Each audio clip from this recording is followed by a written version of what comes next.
What's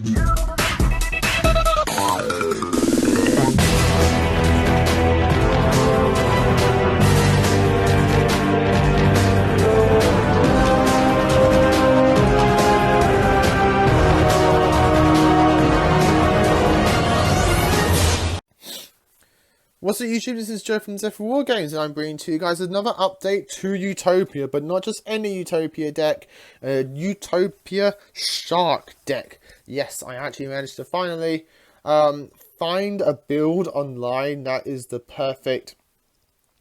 perfect idea of what I was trying to do.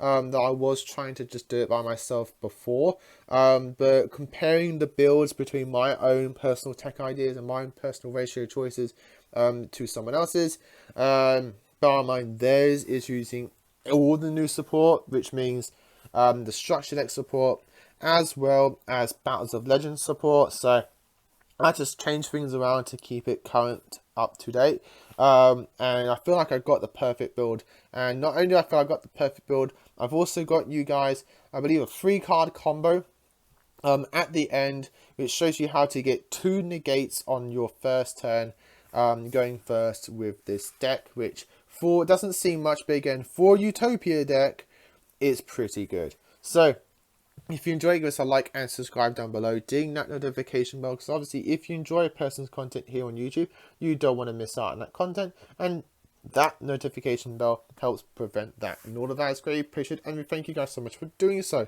So with all that said and done, let's get into this Shark Utopia deck. So to start off with the Utopia stuff, the Yuma part of the deck, we're going with 2 copies of ZS Ascendant Sage, 3 copies of ZS Armed Sage, 1 copy of ZW Pegasus Twin Saber, 1 copy of ZW Lightning Blade, and 1 copy of ZW Tornado Bringer. So I feel like this is the perfect ratio currently, until we get all the new support, where you don't have to play so many ZWs, because the next line of Utopia Xyzs just literally attaches any of them from deck, which is just busted.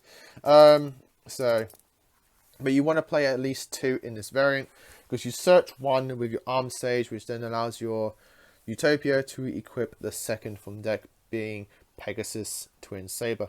The reason I've gone with triple Armed Sage and 2 Ascendant Sage is because I don't need to search my rank ups as much, so I don't want to see Ascendant Sage as much, but I do want to see it as well. The one I do want to definitely see is Armed Sage, because his effect is easier to trigger in terms of special summoning, and again, being able to search any of these is very important for your end board going first. So that's it for the Utopia part of the deck. Let's go on in terms of monsters. Let's go into the Shark bit of the deck. Your 1-card rank 4s, which is the main reason why I wanted to merge these decks, because I love the onomatopoeia stuff. Don't get me wrong, I love the onomatopoeia engine, but it takes too much still to just make a rank 4, whereas the thing with Shark and his support is literally 1-card rank 4s, which is just really good for a Utopia deck in my personal opinion. So you have 3 copies of Bustle Shark, 3 copies of Platoonful Princess to get into that Bustle Shark. One of the best extenders in this deck that is also searchable, which is why I'm playing more copies of it, is Xyz Remora. This card is fantastic. What's great about Remora is that you don't have to detach water or fish monsters. You just literally have to detach any 2 X materials from any Xyzs on your board, and then you can revive 2 fish from your graveyard, which is really good, and you're going to be able to set up that revive 2 fish very easily in the combos you'll see. Another 3 extender in this deck is double copy of Silent Angler. I don't want to max out too much of it, because you do need to have a water on board. It's not like Armed Sage, which just needs a level 4 on board.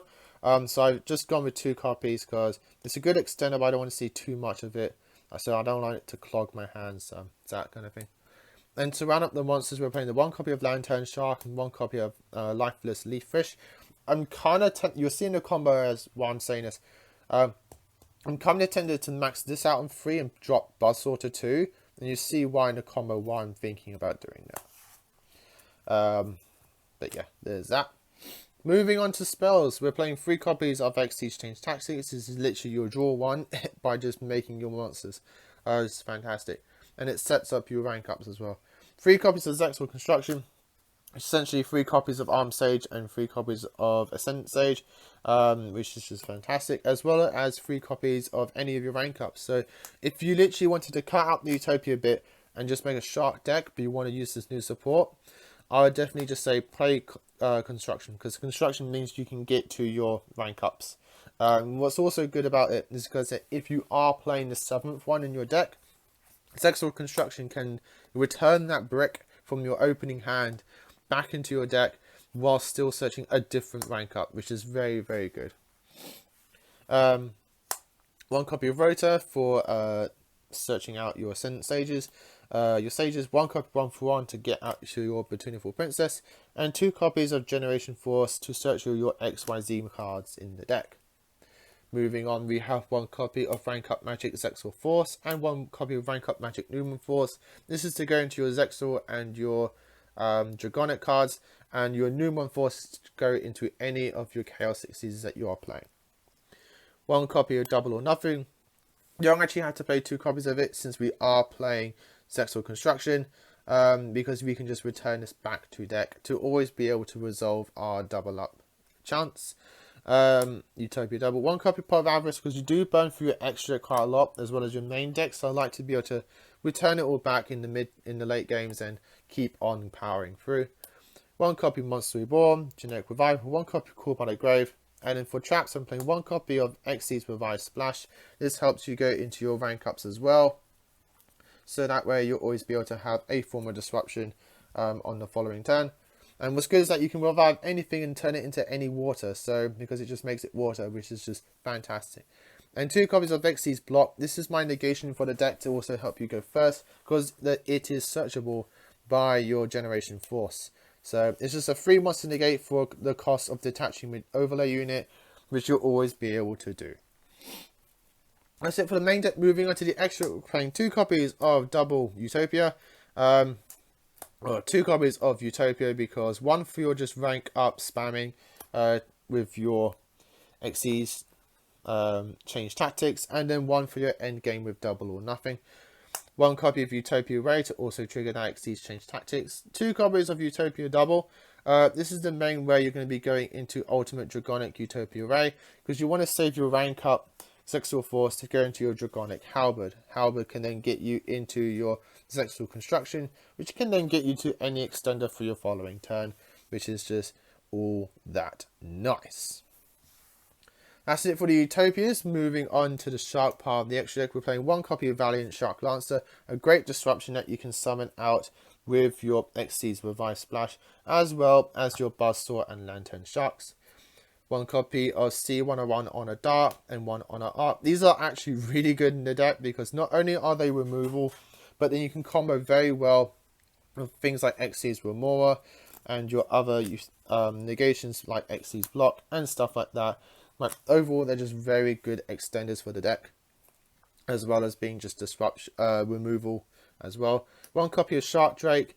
Not only am I just using this because it's a beautiful ulti that I do own, which I still believe thanks to Danny on that one, but the fact that it's just a nice rank, a nice power House Xyz that takes 3 overlay units, which means you can easily resolve your Xyz cards in the deck.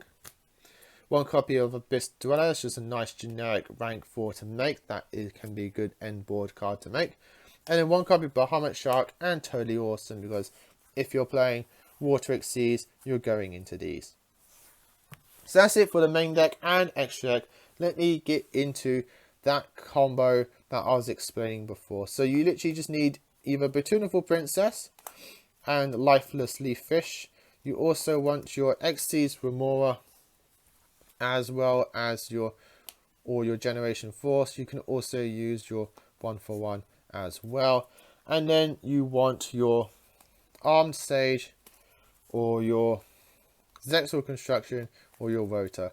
Like, there's a lot of ways that you can get into this combo, which is a very nice combo that you can do to end on 2 negates, which is just very, very handy. If you already open this, but you also open this, you can also search things like your Xyz Block, which then makes your end board even more tough to break through. So, let me get into the combo. So I'm just going to do it with this because it's just easier. So boom, boom, boom, boom, boom. Let's go into Beautiful Princess. She banishes herself and summons out our lifeless leaf fish. Leaf fish is going to activate and send us our Buzzsaw Shark. It could be any water, to be honest, it doesn't really matter. I like to send Buzzsaw Shark because you're totally awesome. Will recur water back to your hand upon doing its negation. So being able to return a Buzzsaw to hand, which means you have a 1-card Valiant Shark Lancer on the following turn, is very, very handy. I also noticed I'm not zoomed out, so there we go. Now you can see everything. Since we control a level 4, we can summon out our Armed Sage, because bear in mind, none of this locks you into waters, which is just fantastic. So we special summon our Armed Sage. From there, we're going to overlay these two into our Utopia double, which then activates our Armed Sage to search us a Zexal weapon. Before I used to say it, I always search out Tornado Bringer, but if you actually want to search Lightning Blade, because Lightning Blade protects your, not only your Zexal weapons from being targeted, so they can't remove them, things like Cosmic Cyclone, Twin Twister and things like that, but it also means that if your Utopia would be destroyed by effect, it can then just sack itself off. So you search your Lightning Blade off your Armed Sage. From there, you're going to detach any overlay unit. Doesn't really matter. Probably detach the lifeless, just to make things a little bit simpler. Rank up into your Dragonic Utopia array, while also searching out your double or nothing. From there, we're going to use our Lightning Blade to target our Utopia array to equip, which then triggers Utopia array to equip Pegasus Twin Saber from our deck. From here, we're going to use our Xyz Remora to detach the 2 overlay units on our Hope Ray, special summon Remora, and then we can summon 2 waters back from grave, which we're going to. We're going to summon back our lifeless leaf fish and our Buzzsaw Shark. From here, you can just use any of them and just overlay those into your Bahamut Shark, who then, as always, detaches a unit. In this case, I'm going to detach the Buzzsaw and get out our Totally Awesome. And that, guys, is the combo. Whoa, a 3-card combo, which has a lot of variety in what you can open up with, to end on 2 negates going first with Utopia, with a double up chance, double up nothing in your hand, and then also one of those negates is going to be your Toad, who then gets you back a card to your hand for your following turn. Also, since you are using Lifeless Leaf Fish, you can then, once you get 3 waters in grave, you can banish the Leaf Fish, shuffle those 3 waters back, and then draw 1. So you're going to get some recursion consistency, draw power, as you go through the game. So that, guys, is the deck. I hope you all enjoyed it. Leave your comments down below what you think of this build, this variant, and this combo as well. And tell me what you're playing with your Utopia deck. I'd like to hear your thoughts. As always, guys, like, comment, and subscribe. Till next time, as always, happy dueling.